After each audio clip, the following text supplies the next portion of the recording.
semuanya, selamat datang di channel saya, Rani Fatmala. Hari ini saya akan membahas mengenai kesehatan, yaitu tentang diabetes. Kalau kemarin kita menyinggung soal stroke, hipertensi, dan diabetes, hari ini saya akan membahas mengenai diabetes. Diabetes itu sendiri sudah banyak yang tahu, yaitu penyakit gula kalau orang taunya. Nah, sebenarnya diabetes itu sendiri ada 3 macam. Jadi ada diabetes tipe 1, tipe 2, dan gestasional ya.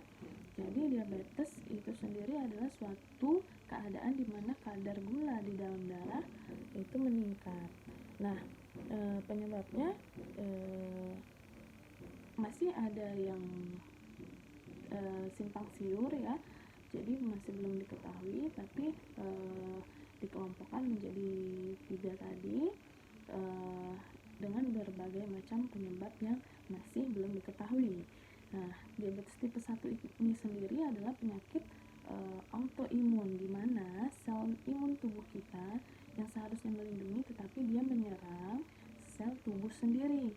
Nah, sel yang diserangnya itu adalah sel dari pankreas yang menghasilkan enzim dan hormon, di mana kelenjar eksokrinnya menghasilkan enzim seperti lipase yang mencerna lemak, tripsin yang mencerna protein, dan endokrin yang menghasilkan hormon, insulin, dan glukagon. Nah, insulin ini sendiri berfungsi untuk memasukkan gula-gula di dalam darah ke jaringan-jaringan tubuh, sehingga jaringan memiliki gula yang bisa dicerna menjadi suatu energi seperti itu. Nah, sedangkan glukagon itu jadi insulin dan glukagon ini berperan penting juga untuk mencerna gula di dalam hati kembali ke jaringan. Nah, pada orang diabetes tipe 1, sel-sel hormon-hormon insulinnya ini akhirnya berkurang seperti itu. Nah, oleh karena itu gula jadi lebih banyak di dalam darah dibandingkan dengan jaringan, sehingga terjadi peningkatan. Sedangkan pada diabetes tipe 2 itu sel-sel tubuh kurang sensitif terhadap insulin.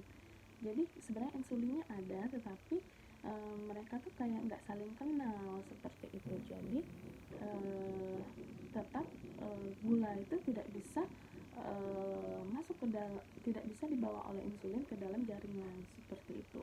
Nah, sedangkan diabetes gestasional itu diabetes atau yang sering banget terjadi pada ibu hamil, yang terjadi pada ibu hamil maksudnya ya. Jadi kenapa ini juga masih belum diketahui. Nah, biasanya karena perubahan hormon pada orang hamil seperti itu, dan biasanya akan kembali normal setelah melahirkan.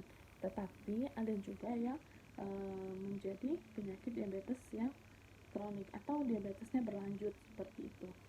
Nah, siapa saja sih yang rentan terkena diabetes ini? Sebenarnya kalau diabetes tipe 2 banyak terjadi pada orang-orang dengan usia 40 tahun ke atas.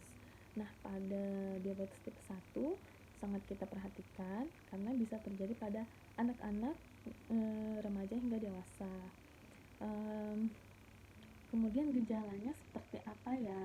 Nah, gejalanya itu sangat sering kita temui, itu ada 3 yang paling sering, yaitu dimana sering merasa haus, sering buang air kecil, dan sering mudah lapar seperti itu.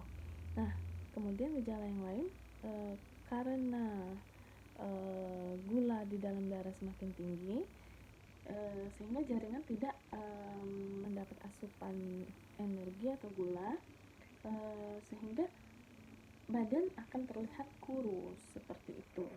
Nah, jadi mudah lelah juga bisa karena kurang energi ya. Dan paling sering terjadi itu terjadinya suatu luka infeksi akibat dari penumpukan gula-gula di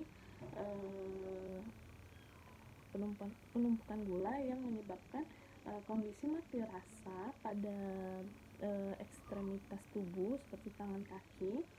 Nah, sehingga gula di dalam saraf yang menumpuk itu akan menyebabkan kondisi mati rasa. Pasiennya atau penderitanya tidak tahu kalau misalkan terkena suatu luka seperti itu. Jadi begitu aja udah luka gitu. Nah, lukanya ini sulit sembuh seperti itu. Jadi mudah terjadi infeksi, sehingga apabila sudah sangat-sangat lama, luka-luka ini bisa saja memicu adanya suatu bakteri yang memakan daging. Nah, kalau sudah lama jaringan-jaringannya akan mati, sehingga akan mudah sekali penderita untuk diamputasi seperti itu. Oke, jadi gimana sih yang dikategorikan sebagai diabetes? Jadi pemeriksaan diabetes itu dilakukan dengan pemeriksaan gula. Ada banyak ya. Ada tes gula darah sewaktu, ada tes toleransi glukosa, tes gula darah, tes toleransi tes HbA1c ya, tes gula darah puasa. Nah, jadi pada tes gula darah sewaktu, jadi saat itu langsung dilakukan pemeriksaan, di mana hasilnya bila mencapai 200 mg per desiliter dikategorikan sebagai diabetes. Sedangkan tes gula darah puasa itu pasiennya disuruh puasa dulu 8 jam. Jadi baru diperiksa. Gunanya apa? Untuk meriksa gula saat puasa tersebut, dimana hasilnya bila kurang dari 100 itu normal, 100 sampai 125 itu sudah diambang pre-diabetes, 126 sudah dikategorikan sebagai diabetes. Tes toleransi glukosa itu puasa dulu ya pasiennya, baru diperiksa, kemudian makan atau minum kemudian 2 jam diperiksa lagi. Nah, bila hasilnya itu 140 nilainya ya, di bawah 140 itu normal, sedangkan 140 sampai 159 itu prediabetes, 160 sudah dikatakan diabetes. Sedangkan HbA1c itu pemeriksaannya lebih efektif karena memeriksakan gula pasien itu sekitar 2 sampai 3 bulan yang lalu. Nah, dimana kadar normalnya itu kurang dari 5,7%, sedangkan 5,8 sampai 6,4 itu prediabetes, lebih dari 6,5 sudah termasuk diabetes. Nah, jadi bagaimana, apakah bisa diabetes ini disembuhkan? Jadi diabetes ini harus teratur ya, konsumsi obatnya, terus juga gaya hidupnya, gaya pola makannya. Nah, ada beberapa pengobatannya, yaitu dengan obat-obatan dan insulin ya. Nah, dimana obat-obatan ini juga bisa kita menggunakan 1 obat, 2 obat, 3 obat. Nah, kapan harus menggunakan insulin? Yaitu bila kadar gula dalam darah itu mencapai 500 atau HbA1c nya sudah mencapai 8,5 sampai 9 ya. Nah, dimana obat-obatan tidak lagi digunakan, tetapi menggunakan insulin buatan seperti itu.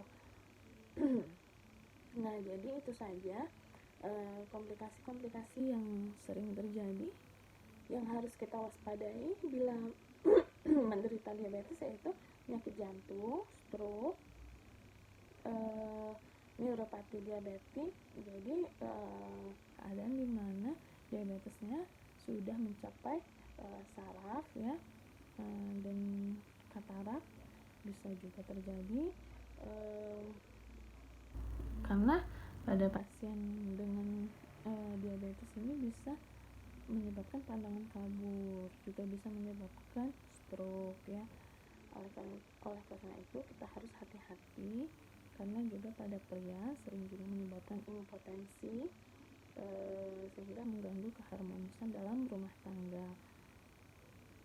Nah, penting sekali kita untuk mencegahnya. Bagaimana? Yaitu dengan pola makan yang baik ya, mengurangi konsumsi gula,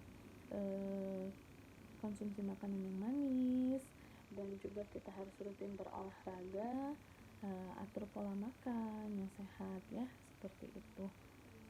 Sekian dari saya. Bila ada pertanyaan bisa langsung DM Instagram ya, atau komentar. Lebih baik DM Instagram saja karena ini lebih privacy ya, biar tidak diumbar-umbar. Sekian dari saya. Nanti kita akan bahas yang lain mengenai penyakit yang lain ya, hipertensi dan sebagainya. Sekian dari saya, sampai jumpa.